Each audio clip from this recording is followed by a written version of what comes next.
Scent of the day, Valentino Born in Roma, Yellow Dream. The hype na meron ngayon across all groups ng pabango. So, we have the Valentino Born in Roma Intense, Valentino Born in Roma Coral Fantasy.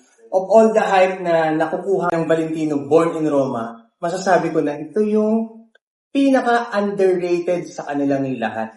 Si Yellow Dream. Kung naghahanap kayo ng sweet scent na very wearable, go for Valentino Born in Roma, Yellow Dream. Projection, easily 1 to 2 feet. Maaamoy kayo ng mga kasama nyo. For the longevity, safe to say, it's 5 to 6 hours. Sa skin scent, pag sa damit, it's 7 to 8 hours. Of course, sweet, warm, spicy, fruity, vanilla, citrus, cinnamon, fresh, tropical, woody, and powdery.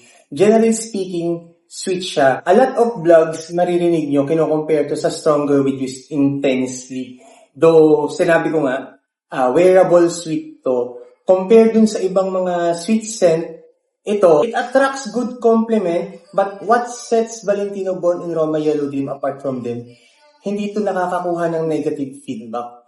It's smooth, hindi strong yung pagka-sweet niya. Kailangan mo to sa collection mo. Pag gusto mo magsuot ng sweet scent, ito yung pinaka-safe eh. Of all my collection, I'm road to 100 bottles already. Of all my fragrance, pagka gusto ko mag-sweet, on the go ko to, si Valentino Born in Roma Yellow Dream. Safe siya for the young age, middle age, 20 to 35 years old. Good for date night, pwede siya sa office, pwede siya sa school, provided aircon siya.